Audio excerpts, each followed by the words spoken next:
റേമയുടെ പുതിയ എപ്പിസോഡിലേക്ക് ഗുഡ്നസ് ടിവിയുടെ എല്ലാ മാന്യ പ്രേക്ഷകർക്കും സ്വാഗതം. മക്കൾ ദൈവത്തിൻ്റെ ദാനമാണ്. ആ ദാനത്തെ സ്വീകരിക്കാൻ തങ്ങളുടെ കരങ്ങളെ അല്ലെങ്കിൽ ആ ദാനം സ്വീകരിക്കുവാൻ തക്കവണ്ണം മാതാപിതാക്കൾ ഒരുങ്ങുന്നില്ല. ഇതൊരു ഗിഫ്റ്റാണെന്ന് തിരിച്ചറിയാൻ സാധിക്കാതെ പോകുന്ന വലിയൊരു ദുരിതം നമ്മുടെ ഈ സമൂഹത്തിൽ ഉണ്ടായിക്കൊണ്ടിരിക്കുകയാണ്. ഏകദേശം 4000-ഓളം പേര് മരണമടഞ്ഞതിന് ശേഷം 1 മാസത്തിന് ശേഷമാണ് നാട്ടുകാരെങ്കിലും അറിഞ്ഞത് ഇയാൾ മരണപ്പെട്ടു. 250-ഓളം ആളുകൾ മരണപ്പെട്ടിട്ട് 1 വർഷത്തിന് ശേഷമാണ് ജനം തിരിച്ചറിഞ്ഞത് അവിടെ ഒരാൾ മരണപ്പെട്ടു. ഇപ്പോൾ ഈ സോഷ്യൽ മീഡിയ ഒക്കെ ഉപയോഗിക്കുന്ന ഒരാളാണ് നമ്മളും യുവജനങ്ങളൊക്കെ.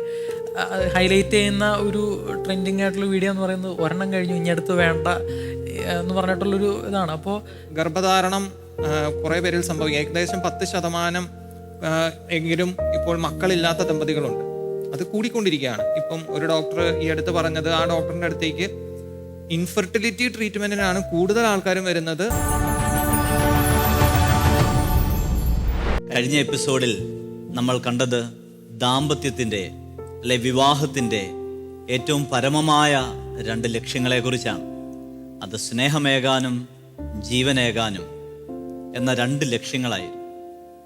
കഴിഞ്ഞ എപ്പിസോഡിൽ നമ്മൾ പ്രധാനമായിട്ടും ചർച്ച ചെയ്തത് സ്നേഹമാകേണ്ടതിനെ കുറിച്ചാണ്, ദമ്പതികൾ തമ്മിലുള്ള സ്നേഹത്തെക്കുറിച്ച്. എല്ലാ പ്രവൃത്തികൾക്കും അത് ദൈവീകമാണെങ്കിൽ ദൈവം അതിനൊരു ഫലം നൽകും. അതിലെ അവരുടെ സ്നേഹത്തിൻ്റെ ഫലമായിട്ട് ദൈവം നൽകുന്നതാണ് ജീവൻ. നമ്മൾ ഇന്ന് ജീവൻ നൽകാൻ ബാധ്യതയുള്ള ദാമ്പത്യത്തെക്കുറിച്ചാണ് ഇന്ന് ചർച്ച ചെയ്യുന്നത്. നമ്മൾ ബൈബിളിൻ്റെ ചരിത്രം പരിശോധിച്ചാൽ ബൈബിളിലെ ആദ്യത്തെ അനുഗ്രഹം തന്നെ ദൈവം നൽകുന്നത് സന്താനപുഷ്ടിയുള്ളവരായി വർദ്ധിച്ചു പെരുകുവിൻ, ഭൂമിയിൽ നിറഞ്ഞ് അതിനെ കീഴടക്കുവിൻ. ഇത് ആദത്തിനും ഹവ്വായ്ക്കും ദൈവം സൃഷ്ടിച്ചു കഴിഞ്ഞ് നൽകിയ വലിയ അനുഗ്രഹമാണ്. അബ്രഹത്തിന് നൽകുന്ന അനുഗ്രഹം ഇതാണ്. സാറായിക്ക് ദൈവം നൽകുന്ന അനുഗ്രഹം ഇതാണ്. റെബേക്കായെ അവളുടെ ബന്ധുക്കൾ പ്രത്യേകമായിട്ട് അനുഗ്രഹിച്ചയക്കുന്നത് ഇങ്ങനെയാണ്.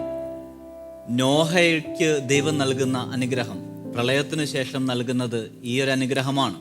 യാക്കോബിന് ദൈവം നൽകുന്ന അനുഗ്രഹം ഇതാണ്. അതേപോലെ തന്നെ സങ്കീർത്തനത്തിലും നമ്മൾ കാണുന്നുണ്ട്, ഉദരഫലം ദൈവത്തിൻ്റെ ദാനമാണ്. പ്രിയ സഹോദരങ്ങളെ, ഇന്ന് നമ്മൾ റേമയുടെ ഈ എപ്പിസോഡിൽ പ്രത്യേകമായിട്ട് മക്കളുണ്ടാകേണ്ട ആവശ്യകതയെക്കുറിച്ച്, ദൈവം നൽകേണ്ട മക്കളെ കൈനീട്ടി സ്വീകരിക്കേണ്ട ഒരു വലിയ മനോഭാവത്തെക്കുറിച്ചാണ് ചർച്ച ചെയ്യുന്നത്. ഇന്ന് ചർച്ചയിൽ പങ്കെടുക്കുന്നത് father Alphin Manavalan, father Joseph Onattu, father Jose Thayyil, father Justin Kappalumakkal. അച്ഛൻ ആരംഭിച്ചത് ദൈവം തന്ന ഏറ്റവും ആദ്യത്തെ അനുഗ്രഹം മക്കൾ എന്നുള്ളതാണ്. ആദം അവ്വേനെ അനുഗ്രഹിച്ചു, പിന്നീട് നോഹേനെ അനുഗ്രഹിച്ചു, പിന്നീട് അബ്രാഹത്തെ, അങ്ങനെ തുടർന്ന് വരുന്നു. പിന്നെ സങ്കീർത്തകൻ പറയുന്നു, ഉദരഫലം ദൈവത്തിന്റെ സമ്മാനമാണ്. അപ്പോൾ സമ്മാനം എന്നുള്ളത് ഒരിക്കലും നമ്മൾ ആഗ്രഹിക്കുന്ന രീതിയിൽ തരേണ്ട ഒരു സാധനമല്ല. എനിക്കൊരാളൊരു സമ്മാനം തരുന്നത് ആ വ്യക്തിക്ക് ആഗ്രഹിക്കുമ്പോൾ ആ വ്യക്തി എനിക്ക് തരുന്നതാണ്. എങ്കിൽ ദൈവം തരുന്ന ഒരു സമ്മാനമാണ് കുഞ്ഞുങ്ങൾ എന്നുള്ളത്. അപ്പം ആ കുഞ്ഞുങ്ങളെ സ്വീകരിക്കാൻ നമ്മൾ മാനദണ്ഡങ്ങൾ വെക്കാൻ പാടില്ല. ഇന്ന് പല കുടുംബങ്ങളിലും കാണുന്നത്, ദമ്പതികളുടെ ഇടയിൽ കാണുന്നത്, അവർ മാനദണ്ഡങ്ങൾ വെക്കുകയാണ്. ഈ മക്കളെ എപ്പോൾ സ്വീകരിക്കണം? ശരിയായിരിക്കാം, മാനുഷികമായി ചിന്തിച്ചാൽ, നമ്മുടെ ബുദ്ധിപരമായി യുക്തിപരമായി ചിന്തിക്കുമ്പം ഒരു ദമ്പതികൾ ചിന്തിക്കുന്നത് എങ്ങനെയായിരിക്കാം? വിവാഹം കഴിഞ്ഞു, കുടുംബജീവിതം ആരംഭിച്ചു. ചിലവർ ചിന്തിക്കും, ഒന്നും അടിച്ചു പൊളിച്ച് കുറച്ച് നാൾ ഹണിമൂൺ പീരീഡ് ഒക്കെ ഒന്ന് ആഘോഷിച്ച് പതുക്കെ ഒരു കുഞ്ഞ് വരുന്നത് ഒരു ബാധ്യതയായിട്ട് ചിന്തിക്കുന്നവരുണ്ട്. കുഞ്ഞ് വന്നാൽ ഞങ്ങളുടെ ഫ്രീഡം നഷ്ടപ്പെടുമോ എന്നുള്ളത്, അങ്ങനെ ചിന്തിക്കുന്ന ഒരു വിഭാഗം യുവതിയുവാക്കളുണ്ട്. മറ്റൊരു വിഭാഗം ചിന്തിക്കുന്നത് എന്താണ്? ഒരു കുഞ്ഞും കൂടി വന്നാൽ ആ കുഞ്ഞിനെ ഇപ്പോൾ വളർത്താനുള്ള സാമ്പത്തികമായ അവസരങ്ങൾ കൊണ്ടോ, അപ്പം അതുകൊണ്ട് ആദ്യം ഒന്ന് സെറ്റിലാവട്ടെ, അത് കഴിഞ്ഞ് നമുക്ക് കുഞ്ഞുങ്ങൾ മതി. പക്ഷെ അവിടെ ചിന്തിക്കുമ്പോഴുള്ള കുഴപ്പം ഞാൻ പറഞ്ഞല്ലോ, ആദ്യമേ പറഞ്ഞത് സമ്മാനമാണ്.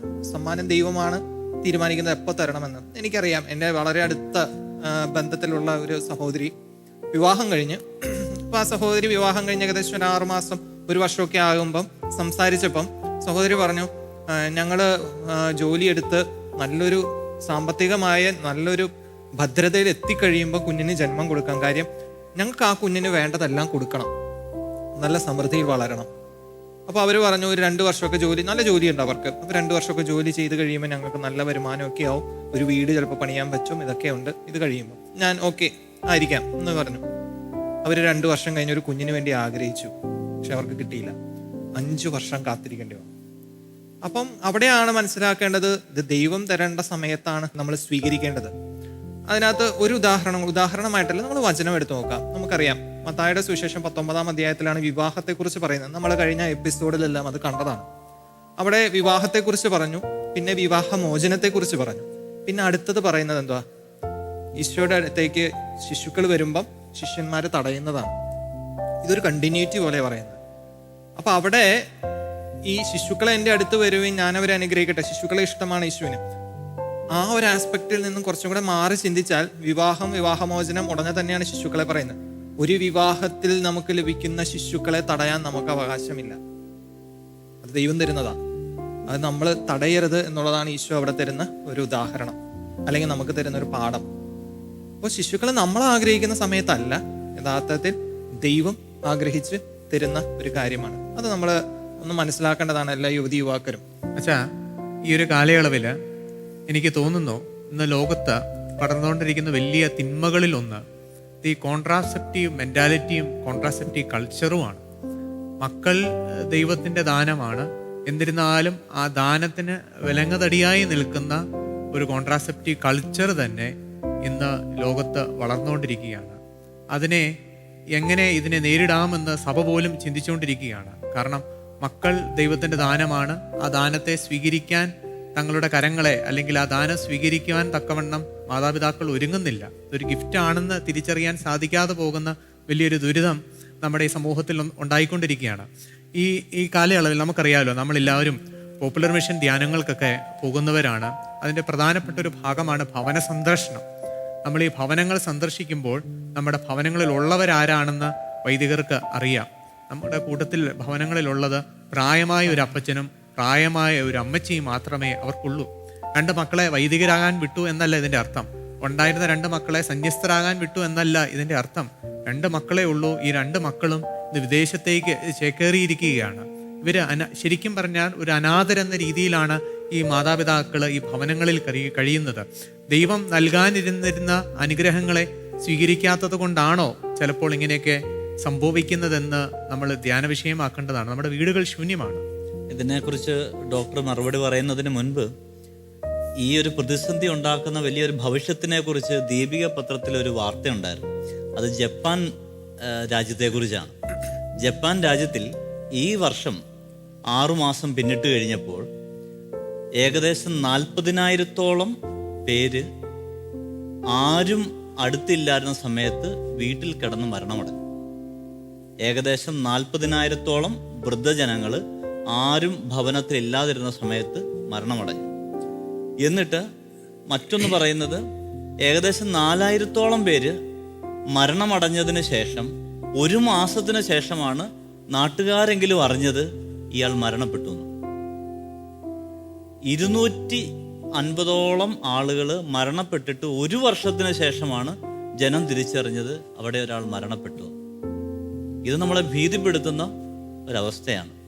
മക്കളെ വേണ്ട, അല്ലെന്നുണ്ടെങ്കിൽ 1 മതി 2 മതി എന്നുള്ള നിലയിൽ നമ്മൾ നിജപ്പെടുത്തുമ്പോൾ നമ്മുടെ ഈ ദേശത്ത് ഉണ്ടാകാൻ സാധ്യതയുള്ള വലിയൊരു തിന്മയാണ് ഇങ്ങനെ അനാഥമാക്കപ്പെടുന്ന മാതാപിതാക്കളും അതുപോലെ തന്നെ ആരും അറിയാതെ കടന്നു പോകുന്ന മരണങ്ങളും.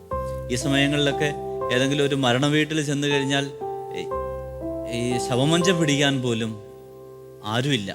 അതിനുപോലും ഇവന്റ് മാനേജ്മെന്റിനെ ഏൽപ്പിക്കേണ്ട ഒരു ഗതിയിലേക്ക് കടന്നു വരുന്നുണ്ട്. അതിൻ്റെയൊക്കെ കാരണം ഈ കോൺട്രാസെപ്റ്റീവ് യൂസ് മാത്രമല്ല, കോൺട്രാസെപ്റ്റീവ് മെന്റാലിറ്റിയും കൂടെയാണ്. ചില കാലഘട്ടങ്ങളിൽ ചില ഭരണകൂടങ്ങൾ നിർബന്ധമാക്കിയായിരുന്നു കുടുംബാസൂത്രണം എന്നുള്ളത്. പക്ഷെ ഇന്ന് പല ഭരണകൂടങ്ങളും അത് പിൻവലിച്ചുകൊണ്ടിരിക്കുക. കാര്യം അവിടെ വാർദ്ധക്യമെന്നുള്ളവർ വർദ്ധിക്കുകയും ചെറുപ്പക്കാർ കുറയുകയും ചെയ്യുന്നു. റഷ്യ അത് പിൻവലിച്ചു, ചൈന പിൻവലിച്ചുകൊണ്ടിരിക്കുകയാണ്. റഷ്യയിലാന്ന് തോന്നുന്നു അവർ പറയുന്നത് ഇപ്പം കുഞ്ഞുങ്ങൾ കൂടുതൽ ഉണ്ടാകുന്നതനുസരിച്ച് ഫ്രിഡ്ജ് കൊടുക്കുന്നു, അത് കൊടുക്കുന്നു. മിഖായിൽ ഗർബച്ചോ ഒരു പ്രാവശ്യം ഇന്ത്യയിൽ വന്നപ്പം ഇവിടെ 9 മക്കളുള്ള ഒരു അപ്പനെ കണ്ടപ്പം പറഞ്ഞു, താങ്കൾ ഇന്ന് റഷ്യയിലായിരുന്നെങ്കിൽ വലിയ അവാർഡ് തന്ന് സമ്മാനിച്ചേനെ. അപ്പോൾ അവരെല്ലാം ഭരണകൂടങ്ങൾ ഇന്ന് അത് പിൻവലിച്ചുകൊണ്ടിരിക്കുകയാണ്. കാര്യം അവർക്ക് ഇപ്പോഴാണ് അതിൻ്റെ അവസ്ഥ മനസ്സിലായത് ഈ കുടുംബാസൂത്രണത്തിൽ. കാര്യം മനുഷ്യർ എന്നുള്ളത് എപ്പോഴും റിസോഴ്സാണ്. മനുഷ്യരൊരിക്കലും ബാധ്യതയല്ല, മനുഷ്യരെപ്പോഴും റിസോഴ്സാണ്. അപ്പം നമ്മൾ ഈ കോൺട്രാസെപ്റ്റീവ് മെൻറ്റാലിറ്റി കൊണ്ടുവന്ന് ഈ മക്കളെ നിയന്ത്രിക്കുമ്പോൾ ഇവിടെ പറഞ്ഞൊരു കാര്യമുണ്ട്. ഇപ്പം നിങ്ങൾ രണ്ടച്ഛന്മാരും പറഞ്ഞൊരു കാര്യമുണ്ട്, മാതാപിതാക്കൾ മാത്രമുള്ളൂ പ്രായമുള്ളവർ. അവിടെ നമ്മൾ ഈ മാതാപിതാക്കൾ മനസ്സിലാക്കേണ്ട ഒരു കാര്യമുണ്ട്. അവരൊരു കുഞ്ഞിന് ജന്മം കൊടുക്കുമ്പോൾ അവർ പ്രതീക്ഷിക്കുന്നത് എന്താ?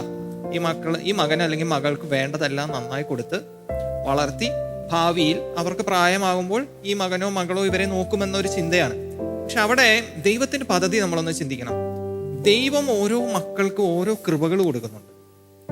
ചിലപ്പം ഒരു മാതാപിതാക്കൾ ചിന്തിക്കുകയാണ് ഞങ്ങൾക്ക് 2 മക്കൾ മതി, അവര് നിർത്തി. ചിലപ്പോൾ ദൈവത്തിന്റെ പദ്ധതിയിൽ 3ാമത്തെ മകനോ മകളോ ആയിരിക്കാം ഈ മാതാപിതാക്കളെ നോക്കേണ്ടത്. ദൈവം കൃപ ചിലവർക്ക്, അതായത് മറ്റു മക്കൾക്ക് കടമയില്ല എന്നുള്ളതല്ല എൻ്റെ അർത്ഥം, കൃപ കൊടുക്കും ചിലവർക്ക്, മാതാപിതാക്കളെ നോക്കാനുള്ള കൃപ കൊടുക്കും. ചിലപ്പോൾ അത് 3ാമത്തെ കൊച്ചിനായിരിക്കും കൊടുത്തിരിക്കുന്നത്. അപ്പൊ അവര് 2ാമത്തെ കൊച്ചിനെ കൊണ്ട് നിർത്തുമ്പം യഥാർത്ഥത്തിൽ അവരുടെ കുടുംബത്തിൽ അല്ലെങ്കിൽ ആ മാതാപിതാക്കളെ നോക്കേണ്ട മക്കളെ അവര് വേണ്ട എന്ന് വെച്ചിരിക്കുക. അപ്പൊ ഈ ബാക്കി 2 മക്കളെ കുറ്റം പറഞ്ഞുകൊണ്ടായോ ഇല്ലയോ എന്നല്ല, ദൈവത്തിന്റെ പദ്ധതിക്ക് അവരവിടെ തടസ്സം നിർത്തിയിരിക്കാം. നമ്മള് ഈ കാര്യങ്ങൾ പറയുമ്പോൾ ഇപ്പൊ യുവജനങ്ങളുടെ ഇടയിൽ അല്ലെങ്കിൽ ഇപ്പൊ ഈ റീസെന്റ് മാരീഡ് ആയിട്ടുള്ളവരൊക്കെ ഉന്നയിക്കുന്ന ഒരു പ്രശ്നം, എല്ലാവരും ഒന്നും അല്ല പക്ഷെ കുറെ പേരെങ്കിലും ഉന്നയിക്കുന്നൊരു ചോദ്യം നമ്മളോട് അധികം ചോദിക്കുന്നില്ലായിരിക്കും. കാരണം ചിലപ്പോൾ മാതാപിതാക്കളെ ഭയപ്പെട്ടിട്ടോ അല്ലെങ്കിൽ സോഷ്യലി അതൊരു റൂളായതുകൊണ്ടൊക്കെ ഭയപ്പെട്ട് ചോദിക്കുന്നില്ല. പക്ഷേ ഒരുപാട് പെൺകുട്ടികളുടെ ഇടയിലൊക്കെ ഒരു പേടിയുണ്ട് വിവാഹത്തിന് ശേഷം ഗർഭിണിയാവാനും ജന്മം കൊടുക്കാനും അതിനനന്തരമായിട്ടുള്ള ചില പ്രോസസ്സുകൾ, കാര്യങ്ങൾ, ശാരീരികമായിട്ടുള്ള ബുദ്ധിമുട്ടുകൾ അല്ലെങ്കിൽ സൗന്ദര്യം, അങ്ങനെയുള്ള കാര്യങ്ങളെല്ലാം നോക്കി ഒരുപാട് പേര് ഭയത്തോടുകൂടെ നോക്കി കണ്ട് മടിക്കുന്നവരുണ്ട്. ചിലപ്പോൾ ഒന്ന് പ്രസവിച്ച് കഴിഞ്ഞ് ഞാനില്ല എന്ന് പറയുന്ന, ഇപ്പോൾ ഈ സോഷ്യൽ മീഡിയയൊക്കെ ഉപയോഗിക്കുന്ന ഒരാളാണ് നമ്മളും യുവജനങ്ങളൊക്കെ, ഹൈലൈറ്റ് ചെയ്യുന്ന ഒരു ട്രെൻഡിങ് ആയിട്ടുള്ള വീഡിയോ എന്ന് പറയുന്നത് ഒരെണ്ണം കഴിഞ്ഞു ഇനി അടുത്ത് വേണ്ട എന്ന് പറഞ്ഞിട്ടുള്ളൊരു ഇതാണ്. അപ്പോൾ അങ്ങനെ ഒരു തെറ്റിദ്ധാരണയും പേടിയൊക്കെ സ്പ്രെഡ് ചെയ്യപ്പെടുന്നുണ്ട്. അപ്പോൾ അതിന് നല്ലൊരു കാര്യങ്ങൾ നമ്മൾ പറഞ്ഞു കൊടുക്കേണ്ടതാണെന്ന് തോന്നുന്നു. അതായത് ആ ശാരീരികമായിട്ടുള്ള ബുദ്ധിമുട്ടുകളോ അതൊക്കെ ഉണ്ടോ, എന്താണ്, എങ്ങനെയാണ് അഭിമുഖീകരിക്കേണ്ടത് എന്നൊക്കെ ചിലപ്പോൾ ഡോക്ടർ അച്ഛന് കുറച്ചുകൂടി നന്നായിട്ടൊക്കെ പറഞ്ഞു കൊടുക്കാൻ പറ്റുമായിരിക്കും. ഇന്ന് പല യുവതികളുടെ ഇടയിലും ഉള്ള ഒരു ചിന്തയാണ്, ഇപ്പം ചിലപ്പം ഭർത്താക്കന്മാർ ആഗ്രഹിക്കും 3-4 പിള്ളേർ, പക്ഷെ ഇതിന്റെ ബുദ്ധിമുട്ട് കൂടുതലും പേറുന്നത് ഭാര്യമാരാണ്, അമ്മമാരാണ്. കാര്യം പ്രസവിക്കുക എന്നുള്ളത്, ഇപ്പം ഒരു പ്രസവ വേദന എന്ന് പറയുന്നത് ലോകത്ത് ഇതിനും വേദനയുള്ള വേറെ ഒന്നില്ല എന്ന് പറയും. കാര്യം ഞാനത് നേരിട്ട് കണ്ടിട്ടുള്ളതാണ്. ആ വേദന എന്നുള്ളത് സഹിക്കാൻ പറ്റാത്തൊരു വേദനയാണ്. അത് ചിലപ്പം ആദ്യത്തെ പ്രസവമാണെങ്കിൽ 5, 6, 7 മണിക്കൂർ നിൽക്കും. ഇനി ചിലപ്പോൾ അത് നോർമൽ ഇതിലേക്ക് പോകുന്നില്ല, സിസേറിയൻ ചെയ്യേണ്ടി വരും ചില കാലഘട്ടങ്ങൾ. അപ്പൊ അങ്ങനെ വരുമ്പം 2 വേദനയും സഹിക്കണം. അപ്പൊ ആ വേദന എന്നുള്ളത്, പക്ഷേ ഈ പ്രസവിച്ച് കഴിയുമ്പോൾ ഇവരിലുള്ള ഒരു സന്തോഷം വലുതാണ്. ഇത് ഭയങ്കര ഒരു സന്തോഷമാണ്. അപ്പം ഇവിടെ ശരിയാണ്, ഈ വേദനയുണ്ട്, സൗന്ദര്യത്തെ യാതൊന്നും ബാധിക്കാൻ പോകുന്നില്ല. വേദനയുണ്ട്, സിസേറിയൻ ചെയ്യുമ്പോൾ അതിൻ്റെതായ ബുദ്ധിമുട്ടുകളുണ്ട്. പക്ഷേ ഇവിടെ നമ്മൾ എപ്പോഴും നോക്കേണ്ടത്, ഇതെന്തുകൊണ്ടാണ് ഈ വേദനയെക്കുറിച്ച് മാത്രം ചിന്തിക്കുന്നത്, ശരീരത്തെക്കുറിച്ച് മാത്രം ചിന്തിക്കുന്നത്? ഇത് ചിന്തിക്കാനുള്ള ഒരു കാര്യം എന്താണെന്ന് വെച്ചാൽ ഇതിൽ ആ ദൈവിക പദ്ധതി കാണാൻ പറ്റാത്തതുകൊണ്ടാണ്. ദൈവം ആഗ്രഹിക്കുന്നത് ഈ കുടുംബത്തിൽ ഇത്രയും മക്കളാണ് ജനിക്കേണ്ടത്. പക്ഷെ ഇവരുടെ വേദനയോ ഇവരുടെ ബുദ്ധിമുട്ടുകളോ കാരണം ഇവരതിന് ഒരു മാനദണ്ഡം വെക്കുമ്പോൾ പല കാര്യങ്ങളും അവിടെ നടക്കാതെ പോകും. MT വാസുദേവൻ നായരുടെ ഇപ്പം ഈ അടുത്ത് മരിച്ചുപോയി. MT വാസുദേവൻ നായരെ കുറിച്ച് പറയുന്നത് എന്താ? MT വാസുദേവൻ നായരെ അബോർട്ട് ചെയ്തായിരുന്നെങ്കിൽ ഇന്ന് MT വാസുദേവൻ നായർ ഈ ലോകത്തുണ്ടാവില്ലായിരുന്നു. എത്രാമത്തെ കുട്ടിയാണ് MT വാസുദേവൻ നായർ? ഏകദേശം 8ാമത്തെ ഏതാണ്ടാണ്. അപ്പൊ അങ്ങനെ നമ്മൾ പല പ്രതിഭകളെയും എടുത്തു നോക്കിക്കോ. അവരുടെ മാതാപിതാക്കൾ 1 മതി 2 മതി എന്ന് പറഞ്ഞ് നിർത്തിയായിരുന്നെങ്കിൽ ഇന്ന് ഈ ലോകത്ത് അവരുണ്ടാകുമില്ല. എനിക്ക് തോന്നുന്നു APJ അബ്ദുൽ കലാമിന്റെ ജീവിതത്തിലാണെന്ന് തോന്നുന്നു ഒരു ചോദ്യവും ഉത്തരവും. APJ അബ്ദുൽ കലാമിന്റെ ജീവിതത്തിൽ അദ്ദേഹം ഒരു കുട്ടികളുമായിട്ടൊരു സംവാദത്തിൽ ഏർപ്പെട്ട സമയത്താണ് കുട്ടികൾ ചോദിക്കുന്നത്, സർ, ശാസ്ത്രം ഇത്രത്തോളം വളർന്നു, എന്നിട്ടും താങ്കളുടെ ശാസ്ത്രത്തിന് ക്യാൻസറിനുള്ള ഒരു മറുമരുന്ന് കണ്ടെത്താൻ വേണ്ടി സാധിച്ചില്ലല്ലോ. അപ്പോൾ ഈ APJ അബ്ദുൽ കലാം നൽകുന്ന നല്ല വിവേകത്തോടു കൂടിയുള്ള ഒരു മറുപടിയുണ്ട്. ദൈവം ഇതിനു വേണ്ടിയിട്ടുള്ള ഒരു ശാസ്ത്രജ്ഞനെ സൃഷ്ടിച്ചയച്ചായിരുന്നു, എന്നാൽ അത് ജന്മം നൽകുവാൻ വേണ്ടിയിട്ട് അതിൻ്റെ മാതാപിതാക്കൾ അനുവദിച്ചില്ല.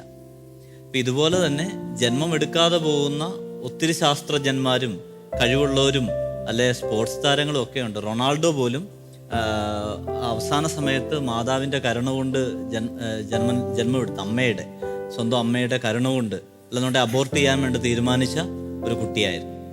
അപ്പോൾ പലരും മഹാന്മാരായിട്ടുള്ള പലരും ഇന്ന് ജന്മമെടുത്തത് പല പ്രതിസന്ധികളെയും നേരിട്ടാണ്. എന്നാൽ ഇന്ന് നമ്മുടെ യുവതലമുറ ഇതിനെ തയ്യാറാകാത്തത് കൊണ്ട് നമ്മുടെ ദേശത്തൊക്കെ ഒത്തിരി പ്രതിസന്ധികളും വലിയ മഹാന്മാരും ഈ ലോകത്ത് ജന്മമെടുക്കാതെ കടന്നു പോകും.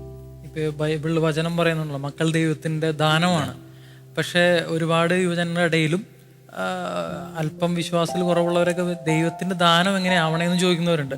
അത് ഒരു ഭാര്യയുടെയും ഭർത്താവിൻ്റെയും ശരീര ബന്ധത്തിൻ്റെ അല്ലെങ്കിൽ കഴിവിൻ്റെ ഫലമല്ലേ കുട്ടികൾ, അല്ലാതെ ദൈവത്തിൻ്റെ സമയമല്ലല്ലോ എന്ന് പറയുന്നവർ. അങ്ങനെയുള്ളവരോടൊക്കെ ചിന്തിക്കേണ്ട ഒരു ചോദ്യം എന്ന് പറയുന്നത്, അത് എന്നിട്ട് എന്തുകൊണ്ടാണ് ആഗ്രഹിക്കുന്ന സമയത്ത് മക്കളെ കിട്ടാത്ത എത്രയോ ദമ്പതിമാരുണ്ട് മക്കളില്ലാത്തതിൻ്റെ പേരിൽ വേദനിക്കുന്നവർ. അപ്പോൾ അവർ ആഗ്രഹിച്ച സമയത്ത്, ദൈവം ആഗ്രഹിച്ച സമയത്ത് അവർ നോ പറഞ്ഞു, ഇവരാഗ്രഹിച്ച സമയത്ത് ദൈവം അതിനോട് ചിലപ്പോൾ ഒരു സമയമൊക്കെ കൊടുക്കുന്നുണ്ടായിരിക്കും. പക്ഷെ അത് പൊരുത്തപ്പെടാൻ പറ്റില്ല. അപ്പോൾ നമ്മൾ ചിന്തിക്കേണ്ടത് ദൈവത്തിൻ്റെ ദാനം തന്നെയാണ് മക്കൾ. അതിനോട് തടസ്സപ്പെടുത്താതിരിക്കാൻ നമ്മൾ പരിശ്രമിക്കുക എന്നുള്ളത്. മക്കളില്ലാത്ത ദമ്പതികൾ അവരുടെ ഹൃദയത്തിന്റെ വേദന പങ്കുവെച്ച് കഴിയുമ്പോൾ യഥാർത്ഥത്തിൽ മനസ്സിലാക്കാൻ വേണ്ടി സാധിക്കും ഈ മക്കള് ദൈവത്തിന്റെ ദാനമാണോ അല്ലയോ എന്നൊക്കെ. നമ്മൾ കേവലം പറയുന്ന വാക്കുകൾ മാത്രമാണോ എന്ന് പറഞ്ഞു. എൻ്റെ കൂട്ടുകാരൻ പങ്കുവെച്ചൊരു കാര്യമുണ്ട്. അവന് മക്കളില്ലാതെ ഒരു 4 വർഷത്തോളം ചികിത്സ ചെയ്യേണ്ടി വന്നു. 4 വർഷത്തോളം അവനും അവൻ്റെ ജീവിത പങ്കാളിക്കും ചികിത്സ ചെയ്യേണ്ടി വന്നു.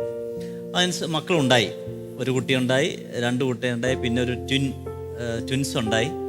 അങ്ങനെ 4 കുട്ടികൾ ഇപ്പോൾ ഉണ്ട്. പക്ഷെ അവൻ എന്നോട് സങ്കടപൂർവ്വം പറഞ്ഞൊരു കാര്യമുണ്ട്. അന്ന് അവനെ ചികിത്സിച്ച ഡോക്ടർ 16 വർഷമായിട്ട് മക്കളില്ലാതെ ക്ലേശിക്കും. അവന് കുഞ്ഞിനെ സമ്മാനിച്ച, അല്ലെന്നുണ്ടെങ്കിൽ കുഞ്ഞിന് കാരണമായി തീർന്ന ആ ചികിത്സയ്ക്ക് കാരണമായി തീർന്ന ആ ഡോക്ടർ 16 വർഷമായിട്ട് അന്ന് മക്കളില്ലാതെ. ഇന്നിപ്പം ചിലപ്പോൾ അതും ഒത്തിരി വർഷങ്ങൾ പിന്നിട്ട് അവർക്ക് മക്കളില്ലാതെ തന്നെ തുടരുകയാണ്. അപ്പോൾ ഇത് തീർച്ചയായിട്ടും മനുഷ്യൻ്റെ പ്രയത്നത്തിൻ്റെ ഫലമായിട്ട് ലഭിക്കുന്ന ഒന്നല്ല, ദൈവത്തിൻ്റെ കരുണയുടെയും ദൈവിക പദ്ധതിയുടെയും. അതേപോലെ ദൈവം പദ്ധതി ഒരുക്കിയിരിക്കുന്ന സമയത്ത് ഒരു കുടുംബാംഗങ്ങൾ വേണ്ട എന്ന മാനുഷിക പരിഗണനയുടെ പേരിൽ വേണ്ട എന്ന് പറഞ്ഞാൽ ദൈവം ചിലപ്പോൾ ഇവർ ആഗ്രഹിക്കുന്ന സമയത്ത് നൽകണമെന്ന് നിർബന്ധമില്ല. അതുകൊണ്ട് ദൈവിക പദ്ധതിക്ക് കീഴ്പ്പെടുക. ഇതിനൊരു സയന്റിഫിക് വശം കൂടെ പറയാം. ഇന്ന് നമ്മൾ നമ്മുടെ തലമുറയെ നോക്കുകയാണെങ്കിൽ വിവാഹം നടക്കുന്നത് ഒരു 28-29, ഇപ്പം പെൺകുട്ടിക്കാണെങ്കിലും ചിലപ്പോൾ അത്രയും തന്നെ, ഇപ്പോൾ ആണിനാണെങ്കിൽ കുറച്ചും കൂടെ കൂടും. അപ്പോൾ അവിടെ എല്ലാം കാണുന്ന ഒരു കാര്യം എന്താണെന്ന് വെച്ചാൽ, എന്തുകൊണ്ടാണ് ഇപ്പം ഇന്ന് അതായത് ഗർഭധാരണം കുറേ പേരിൽ സംഭവിക്കുക, ഏകദേശം 10% എങ്കിലും ഇപ്പോൾ മക്കളില്ലാത്ത ദമ്പതികളുണ്ട്. അത് കൂടിക്കൊണ്ടിരിക്കുകയാണ്. ഇപ്പം ഒരു ഡോക്ടർ ഈ അടുത്ത് പറഞ്ഞത്, ആ ഡോക്ടറിൻ്റെ അടുത്തേക്ക് ഇൻഫെർട്ടിലിറ്റി ട്രീറ്റ്മെന്റിനാണ് കൂടുതൽ ആൾക്കാരും വരുന്നത്. ഗർഭിണികളായാലും കൂടുതൽ ഇപ്പോൾ ഇൻഫെർട്ടിലിറ്റി ട്രീറ്റ്മെന്റിന് ആളുകൾ കൂടുതൽ വരുന്നു. അപ്പോൾ അവരുടെ എല്ലാം പ്രായം ഏകദേശം 30 വയസ്സൊക്കെ ആയി. അവിടെ ഒരു സയന്റിഫിക് കാര്യം മനസ്സിലാക്കേണ്ട എന്താണെന്ന് വെച്ചാൽ, ഒരു ഏറ്റവും നല്ല പ്രായം എന്നത് 25 വയസ്സ് മുതലാണ് ഏറ്റവും നല്ലൊരു പ്രായം എന്ന് പറയുന്നത്. 25 വയസ്സ് മുതൽ യുവാക്കൾ പ്രായം എന്നുള്ളത്. അതിനകത്ത് ഒരു കാര്യം എന്താണെന്ന് വെച്ചാൽ, ഈ സ്ത്രീകളിൽ, പെൺകുട്ടികളിൽ ഓവറി, നമുക്ക് എല്ലാവർക്കും അറിയാം ഓവറി ഉണ്ട്. ആ ഓവറിയിൽ ഓവേറിയൻ റിസർവ് എന്ന് പറയുന്ന ഒരു സാധനമുണ്ട്. അതായത് ഫോളിക്കിൾസ്. ഈ ഫോളിക്കിൾസിൽ നിന്നൊക്കെയാണ് ഓവം വരുന്നതൊക്കെ. അപ്പം ഈ ഒവേറിയൻ റിസർവ് 25 വയസ്സ് കഴിയുമ്പോൾ ഓരോ വർഷവും ഏകദേശം 3.5-4% കുറഞ്ഞു വരും. 25 വയസ്സ് കഴിഞ്ഞാൽ ഓരോ വർഷവും ഈ ഒവേറിയൻ റിസർവ് കുറഞ്ഞു വരും. ഈ ഒവേറിയൻ റിസർവ് അത് ഏകദേശം 30 വയസ്സ് വരെ അങ്ങനെയാണ്. 30 വയസ്സ് കഴിയുമ്പോൾ ഈ വർഷം തോറും കുറയുന്ന ഒവേറിയൻ റിസർവ് എന്നുള്ളത് 3.5-4യിൽ നിന്നും കൂടുതലാവും. അത് പിന്നെ ചിലപ്പോൾ 6-7 ഒക്കെ. അപ്പൊ അതുകൊണ്ട് ഗർഭധാരണം നടക്കാനുള്ള സാഹചര്യം കുറഞ്ഞു വരികയാണ്. അതുകൊണ്ടാണ് ഇന്ന് ഇപ്പം വിവാഹം കഴിഞ്ഞ് അവർ തീരുമാനിക്കുകയാണ്, ഞങ്ങൾക്കൊരു 3 വർഷം കഴിഞ്ഞ് മതി കുഞ്ഞുങ്ങൾ. അപ്പൊ ഈ 3 വർഷം കഴിയുമ്പം ആ കുട്ടിയുടെ ഒവേറിയൻ റിസർവ് ഭയങ്കരമായിട്ട് കുറയുകയാണ്. അപ്പോൾ ഒവേറിയൻ റിസർവ് കുറയുമ്പം ആ ഓവറിയിൽ നിന്നും ഓവം വരാനുള്ള ചാൻസ് കുറയുകയാണ്. അപ്പം നാച്ചുറലി ഗർഭിണിയാവാനുള്ള ചാൻസും കുറയുന്നു. അതാണ് ഒരു കാരണം എന്തുകൊണ്ട് ഇവർക്ക് ഗർഭധാരണം കിട്ടുന്നത്. കാര്യം ഓവേറിയൻ റിസർവ് കുറഞ്ഞുകൊണ്ടിരിക്കുകയാണ്. രണ്ടാമത്തെ ഒരു കാരണം പറയുന്നത് എന്തുകൊണ്ടാണ് ഇവർക്ക് മറ്റൊരു പ്രശ്നം വരുന്നത് വെച്ചാൽ, ഇപ്പോൾ വിവാഹം കഴിയുമ്പം സാധാരണയായി കാണുന്ന ഒരു കാര്യമാണ്, സ്ത്രീകളാണെങ്കിലും ആണുങ്ങളാണെങ്കിലും ഇവർ പെട്ടെന്ന് ചിലപ്പോൾ ഇച്ചിരി വെയിറ്റ് വെക്കും. ഇപ്പം വിരുന്നുകളൊക്കെ കുറേ ഉണ്ടാകും. ദേ പുട്ട് ഓൺ വെയിറ്റ്. അവർക്ക് ഭാരം കൂടും. ഭാരം കൂടുമ്പോൾ അവരുടെ ഹോർമോണിൻ്റെ കാര്യങ്ങൾ മാറും. ഇന്ന് ഒരുപാട് പെൺകുട്ടികൾ വരുന്ന ഒരു കാര്യമാണ് PCOD, പോളിസിസ്റ്റിക് ഒവേറിയൻ ഡിസീസ്. അത് ഈ ഹോർമോണൽ ഇംബാലൻസിൽ നിന്ന് വരുന്ന ഒരു സാധനമാണ്. PCOD വരുമ്പോഴും ഹോർമോണൽ ഇംബാലൻസ് വരും. അങ്ങനെ വരുമ്പം സൈക്കിള് ഇറഗുലർ ആവും. സൈക്കിൾ ഇറഗുലർ ആകുമ്പോൾ ഗർഭധാരണം ഭയങ്കര പാടാവും. അപ്പോൾ വീണ്ടും അവർക്ക് ചികിത്സ എടുക്കണം. അതിൻ്റെ ചികിത്സയുടെ ഭാഗമായിട്ട് നമ്മൾ പ്രഗ്നൻ്റ് ആവാൻ പാടില്ല, അങ്ങനെ ഒരു ഇതുണ്ട്. അപ്പോൾ വീണ്ടും അവരുടെ പ്രഗ്നൻസി നീളുവാണ്. അപ്പോൾ അത് എല്ലാം ഒന്ന് ഇതൊക്കെ നീട്ടി വെക്കുന്നതിൻ്റെ ഒരു കാരണമാണ്. നീട്ടി വെക്കുമ്പം അവർ വെയിറ്റ് കൂടുന്നു. ഇപ്പം ഏറ്റവും നല്ലത് വിവാഹം കഴിഞ്ഞ് ഉടനെ തന്നെ ഗർഭിണിയാകുക എന്നുള്ളതാണ്. മൂന്നാമതൊരു കാരണം കൂടെ വേണമെങ്കിൽ പറയാവുന്ന എന്താണെന്ന് വെച്ചാൽ, ആൻറ്റിസ്പേം ആൻറ്റിബോഡീസ് എന്ന് പറയുന്ന ഒരു സാധനം സ്ത്രീകളുടെ ശരീരത്തിൽ നിന്നുണ്ടാകുന്ന ഒരു കാര്യം. അതായത് സ്പേം സെർവിക്സിൽ വീണ് കഴിയുമ്പോൾ സ്ത്രീയുടെ ബോഡിയിൽ ആൻറ്റിസ്പേം ആൻറ്റിബോഡീസ് ഉണ്ടാകും. പക്ഷെ അതിന് ഏകദേശം 6 മാസം സമയമെടുക്കും. ചില സ്ത്രീകൾ ഈ ആൻറ്റിസ്പേം ആൻറ്റിബോഡീസ് ഉണ്ടാക്കാൻ വളരെയധികം പ്രോണായ ആളുകൾ. പക്ഷെ അത് ആരാണെന്ന് നമുക്കറിയില്ല. അത് ദൈവം ചിലപ്പോൾ ക്രമീകരിച്ചിരിക്കാം. ഇവർ ചിലപ്പോൾ തീരുമാനിക്കുകയാണ് ഇപ്പോൾ കുഞ്ഞുങ്ങൾ വേണ്ട, ഞങ്ങൾക്കൊരു വർഷം കഴിഞ്ഞ് കുഞ്ഞ് മതി. ചിലപ്പോൾ ആ സ്ത്രീയിൽ 6 മാസത്തിനുള്ളിൽ ആൻറ്റിസ്പേം ആൻറ്റിബോഡീസ് ഉണ്ടാകും. കാര്യം ഇവരെന്തായാലും ബന്ധപ്പെടുമല്ലോ, ആൻറ്റിസ്പേം ആൻറ്റിബോഡീസ് ഉണ്ടാകും. അപ്പോൾ അവർക്ക് ചിലപ്പം ഈ സ്പേം പിന്നീട് 1 വർഷം കഴിഞ്ഞ് ഈ സ്പേം ചെല്ലുമ്പോൾ വേറെ സ്പേം ചെല്ലുമ്പം ഈ ആൻറ്റിസ്പേം ആൻറ്റിബോഡീസ് അതിനെ നിർവീര്യമാകും. അപ്പോൾ അവർ പ്രഗ്നൻ്റ് ആവാനുള്ള ചാൻസ് കുറവാണ്. അപ്പം അതുകൊണ്ട് നമ്മൾ മനസ്സിലാക്കണം, യുവാക്കൾ വിവാഹം കഴിഞ്ഞ് ഉടനെ തന്നെ ഗർഭിണികളാകുന്നതാണ് ഏറ്റവും നല്ലത്. കാലം കഴിയും തോറും അവർക്ക് ഗർഭിണിയാവാനുള്ള ചാൻസ് കുറയും. ഇനി മക്കൾ ഒരുപാടുള്ളതാണ് ഏറ്റവും നല്ലത്. പല സ്റ്റഡീസും പല പഠനങ്ങളും കാണിക്കുന്നത് ഒരുപാട് മക്കളുണ്ടെങ്കിൽ, അപ്പം നമ്മൾ പലരും ഈ ഫാമിലി സൈസ് കൂടുമ്പോഴാണ് ഫാമിലി ഇഷ്യൂസ് കുറയുന്നത്. 2018 കേരളത്തിൽ നടത്തിയ ഒരു സ്റ്റഡിയാണത്. ഫാമിലി സൈസ് കൂടുന്നതനുസരിച്ച് ഫാമിലി ഇഷ്യൂസ് കുറയും. ഫാമിലി സൈസ് കൂടുന്നതനുസരിച്ച് മക്കളുടെ 2020 നടത്തിയ ഒരു സ്റ്റഡിയാണ്, മക്കളുടെ എണ്ണം കൂടുന്നതനുസരിച്ച് മക്കളുടെ സോഷ്യൽ സ്കില്ല് വർദ്ധിക്കും. ഇതൊക്കെ കേരളത്തിൽ തന്നെ നടന്ന സ്റ്റഡിയാണ്. സോഷ്യൽ സ്കിൽ എന്ന് പറയുമ്പോൾ പരസ്പരം ബഹുമാനിക്കാനും സ്നേഹിക്കാനും കാര്യങ്ങൾ ചെയ്യാനുള്ള കഴിവ്, കാര്യങ്ങൾ മനസ്സിലാക്കാനും അത് പ്രാവർത്തികമാക്കാനുള്ള കഴിവ് വർദ്ധിക്കുമെന്നാണ് സ്റ്റഡി കാണിക്കുന്നത്. അപ്പം അതുകൊണ്ട് കൂടുതൽ മക്കൾ വേണമെങ്കിൽ കുറച്ച് നേരത്തെ വിവാഹം കഴിക്കണം. വിവാഹം കഴിഞ്ഞ് ഉടനെ തന്നെ ആദ്യത്തെ കുഞ്ഞിന് ജന്മം. ഇനി അടുത്തൊരു സംശയം വേണമെങ്കിൽ വരാവുന്നത്, സിസേറിയനായി പോയാൽ 2 സിസേറിയനോട് നിർത്തണമെന്നാണല്ലോ പഴമയിൽ പറയുന്നത്. ഒരു ടെക്സ്റ്റ് ബുക്കും പറയുന്നില്ല ഇത്ര സിസേറിയനെ പാടുള്ളൂ. ഒരു ടെക്സ്റ്റ് ബുക്കും പറയുന്നില്ല 7ഉം 8ഉം സിസേറിയൻ. പക്ഷെ അതിൻ്റെതായ മാനദണ്ഡങ്ങളുണ്ട്. ഡോക്ടറിനെ കണ്ട് അതിൻ്റെതായ കൃത്യമായ കാര്യങ്ങൾ ചെയ്യും. പക്ഷെ 7ഉം 8ഉം സിസേറിയൻ വരെ പോകാം, ഒരു കുഴപ്പമില്ല, പോകുന്നവരും ഉണ്ട്. അപ്പൊ അതുകൊണ്ട് സിസേറിയൻ ചെയ്തു എന്ന് വിചാരിച്ച് നമ്മൾ കുഞ്ഞുങ്ങൾ 2ൽ നിർത്തരുത്. കൂടുതൽ കുഞ്ഞുങ്ങൾക്ക് ജന്മം കൊടുത്താൽ അത് കൂടുതൽ അനുഗ്രഹപ്രദമായി മാറും. അത് മക്കളുടെ വളർച്ചയും ഒരുപാട് സഹായിക്കും. പിന്നെ ഈ കാലഘട്ടത്തിൽ സോഷ്യൽ മീഡിയയിലാണെങ്കിലും കുടുംബങ്ങളുടെ ഇടയിൽ വരുന്ന ചർച്ച, നമ്മൾ കുടുംബത്തിലെ എണ്ണം കുറഞ്ഞതുകൊണ്ടും ദൈവവിളിയുടെ എണ്ണം കുറഞ്ഞതുകൊണ്ടാണ് ഇപ്പോൾ അച്ഛന്മാരാണെങ്കിലും ധ്യാനഗുരുക്കന്മാരാണെങ്കിലും കുട്ടികളുടെ എണ്ണത്തിന് വേണ്ടി പ്രസംഗിക്കുന്നത്, പറയുന്നൊരു ചിന്തയുണ്ട്. പക്ഷെ അത് അനാദി മുതലേ ഉള്ള ദൈവവചനത്തിൽ കർത്താവ് അരുളി ചെയ്ത കാര്യം തന്നെയാണ്. സന്താനങ്ങളെ പെരുകുവിൻ, പെരുകുവിൻ. അത് ദൈവം ആഗ്രഹിക്കുന്നിടത്തോളം ആ ഒരു ചിന്ത നമ്മളെപ്പോഴും പറയുകയും പരസ്പരം കമ്മ്യൂണിക്കേറ്റ് ചെയ്യുകയും ചെയ്യേണ്ട കാര്യം. അതായത് ഇത് അച്ഛന്മാർ പറയുന്നതല്ല, അല്ലെങ്കിൽ സഭ ഈ കാലഘട്ടത്തിൽ ഉണ്ടാക്കിയ ഒരു പഠനമല്ല, മറിച്ച് ദൈവത്തിൻ്റെ ഹിതമാണ് മക്കളുടെ എണ്ണത്തിൻ്റെ കാര്യത്തിൽ. അല്ലാതെ നമ്മളിപ്പോൾ ഇതൊരു പ്രോഗ്രാമിന് വേണ്ടിയിട്ടോ പ്രസംഗത്തിൻ്റെ ഒരു കണ്ടന്റിന് വേണ്ടിയിട്ടോ പറയുന്നൊരു കാര്യമല്ല, മറിച്ച് ആദ്യം മുതലേ കർത്താവ് അരുളി ചെയ്തൊരു കാര്യമാണ്, ഹിതമാണെന്നുള്ള കാര്യം. അപ്പോൾ ആ ഒരു ദൈവവചനം അത് തന്നെയാണ് പറയുന്നത്. ജെറമിയ പ്രവചനം 29 6-ാം തിരുവചനം, വിവാഹം കഴിച്ച് സന്താനങ്ങൾക്ക് ജന്മം നൽകുവിൻ, നിങ്ങളുടെ പുത്രീപുത്രന്മാരെയും വിവാഹം കഴിപ്പിക്കുവിൻ, അവർക്കും മക്കൾ ഉണ്ടാകട്ടെ, നിങ്ങൾ പെരുകണം, നിങ്ങളുടെ സംഖ്യ കുറഞ്ഞു പോകരുത്. അതുപോലെ തന്നെ സങ്കീർത്തനത്തിലും 127 നമ്മൾ കാണുന്നത് ഇപ്രകാരമാണ്, യൗവനയുക്തരായ മക്കൾ പടയാളികളുടെ അസ്ത്രം പോലെയാണ്, അവരെ കൊണ്ട് ആവനാഴി നിറയ്ക്കുന്നവർ ഭാഗ്യവാന്മാരാകുന്നു. മക്കൾ ഒരിക്കലും ശാപമല്ല, അവരനുഗ്രഹമാണ്. ഉദരഫലം ദൈവത്തിൻ്റെ ദാനമാണ്. പലപ്പോഴും കുടുംബങ്ങളിൽ ദൈവം അനുഗ്രഹിക്കുന്നതിൻ്റെ വലിയൊരു പ്രതീകമാണ് മക്കൾ. ഈ ദൈവത്തിൻ്റെ അനുഗ്രഹം നമ്മൾ വേണ്ട എന്ന് വെക്കരുത്. നമ്മുടെ ഒരു ഗാനമുണ്ട്, യൗവനയുക്തരായ മക്കൾ പടയാളികളുടെ അസ്ത്രം പോലെയാണ്, അവരെ കൊണ്ട് ആവനാഴി നിറയ്ക്കുന്നവർ ഭാഗ്യവാന്മാരാകുന്നു.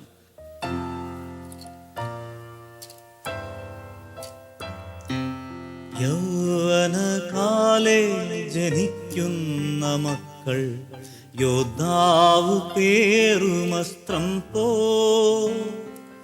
അവരെ കൊണ്ടാവനാഴി നിറയ്ക്കും മനുജൻ ഭാഗ്യവാ, മനുജൻ ഭാഗ്യവാ. ഭവനം പണിയുന്ന നാഥ, ഫലമേകണേ ദിവ്യനാഥ. ഭവനം പണിയുന്ന നാഥ, ഫലമേകണേ ദിവ്യനാഥ. പ്രിയ യുവതി യുവാക്കളെ, മനോഹരമായൊരു കുടുംബജീവിതം ഞങ്ങൾ ആശംസിക്കുകയാണ്. ദൈവം നിങ്ങൾക്ക് ഒരുപാട് മക്കളെ തരാൻ ആഗ്രഹിക്കുന്നുണ്ട്. ദൈവം ചെയ്ത് അതിന് തടസ്സം നിൽക്കരുത്. പ്രിയ യുവതികൾ ഇപ്പോൾ വിചാരിക്കുന്നുണ്ടാകും, ഞങ്ങൾ അച്ഛന്മാർക്ക് ഇതിൻ്റെ വേദന അറിയണ്ടല്ലോ. ദൈവിക പദ്ധതി എന്താണെന്ന് നിങ്ങൾക്ക് പറഞ്ഞു തരിക എന്ന് മാത്രമാണ് ഞങ്ങൾ ഇവിടെ ചെയ്ത ഒരു കാര്യം. നിങ്ങൾ ഒരുപാട് വേദന അനുഭവിക്കും. പ്രസവിക്കുമ്പോൾ വേദനയുണ്ട്, ഞങ്ങൾക്കത് നന്നായി അറിയാം. അത് കണ്ടിട്ടുള്ളൊരു വ്യക്തി കൂടിയാണ് ഞാൻ. പക്ഷേ ആ ഒരു വേദന വലിയ അനുഗ്രഹമാക്കി മാറ്റുന്ന ഒരു ദൈവമാണ് മക്കളെ നിങ്ങൾക്ക് തരുന്നത്. നിങ്ങൾ കൂടുതൽ മക്കൾക്ക് ജന്മം കൊടുക്കുമ്പോൾ നിങ്ങളുടെ കുടുംബം കൂടുതൽ അനുഗ്രഹപ്രദമാകും. ധാരാളം മക്കളെ ദൈവം നിങ്ങൾക്ക് തരട്ടെ. ആ മക്കളെ സ്വീകരിക്കുവാനുള്ള കൃപയും ദൈവം നിങ്ങൾക്ക് തരട്ടെ. എല്ലാ ആശംസകളും നേരുന്നു. വീണ്ടും റേമയുടെ പുതിയൊരു എപ്പിസോഡിലേക്ക് കാണുന്നത് വരെ എല്ലാവരെയും ദൈവം അനുഗ്രഹിക്കട്ടെ.